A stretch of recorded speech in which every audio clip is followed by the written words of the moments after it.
Hai teman-teman, kalian pasti pernah dengar beberapa cerita tentang penjajahan Belanda. Kalian tahu nggak? Awalnya, bangsa Eropa itu datang ke Indonesia untuk berdagang. Mereka datang untuk mencari rempah-rempah yang sulit didapatkan di Eropa yang beriklim dingin. Rempah-rempah berguna untuk pengobatan, penyedap makanan, dan pengawet makanan. Awalnya, bangsa Eropa ingin mengambil langsung rempah-rempah di Maluku karena mutunya bagus dan harganya murah. Tapi, lama-kelamaan, mereka malah memonopoli dan menjajah bangsa kita.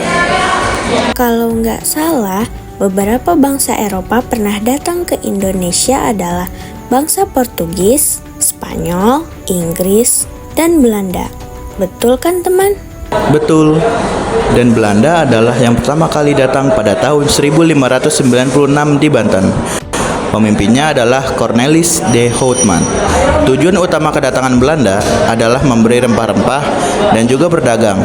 Awalnya, Belanda menunjukkan sikap persahabatan, tapi lama-lama Belanda bersikap serakah dan kasar.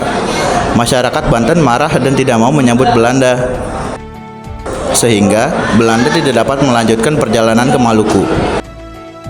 Akhirnya, bangsa Belanda pun kembali ke negerinya. Nah, setelah rombongan pertama, Belanda datang lagi untuk kedua kalinya pada tahun 1598 di Banten. Pemimpinnya adalah Jacob van Eyck, disusul oleh armada pemimpinnya yaitu Warwick. Sejak saat itu, bangsa Belanda berlomba-lomba datang ke Indonesia antara tahun 1596 sampai 1601. Ada sekitar 65 kapal dagang Belanda dari berbagai perusahaan perdagangan memasuki perairan Indonesia. Namun, karena jalur perdagangan Indonesia mulai terbuka, para pedagang asing pun saling bersaing. Akhirnya, pada tanggal 20 Maret 1602, pemerintah Belanda membentuk Verenigd Oost-Indisch Compagnie atau VOC, artinya Persatuan Dagang Hindia Timur. Tujuannya adalah mencari keuntungan sebesar-besarnya melawan para pesaing. Oh betul tuh, dan pemerintah Belanda memberikan hak monopoli kepada VOC untuk membuat perjanjian dengan raja-raja, menyatakan perang dan mengadakan perdamaian, membuat senjata dan mendirikan benteng, mencetak uang dan mengangkat serta memberhentikan penggawai. VOC melakukan monopoli perdagangan rempah-rempah. Artinya, rempah-rempah hanya boleh dijual kepada VOC dengan harga yang telah ditentukan oleh VOC. Waktu itu, Pieter Paul diangkat sebagai Gubernur Jenderal VOC yang pertama dan berpusat di Ambon.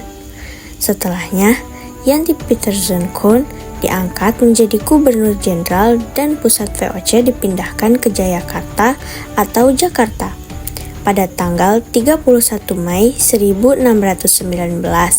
Alasan pemindahan kantor VOC karena letak Jayakarta dianggap strategis bagi pelayaran perdagangan. Selain itu, lokasi Jayakarta lebih dekat dengan Tanjung Harapan. Namun, sejak saat itu, sikap VOC semakin kasar dan mereka mulai menjajah bangsa Indonesia. Akibatnya, timbul perlawanan di mana-mana.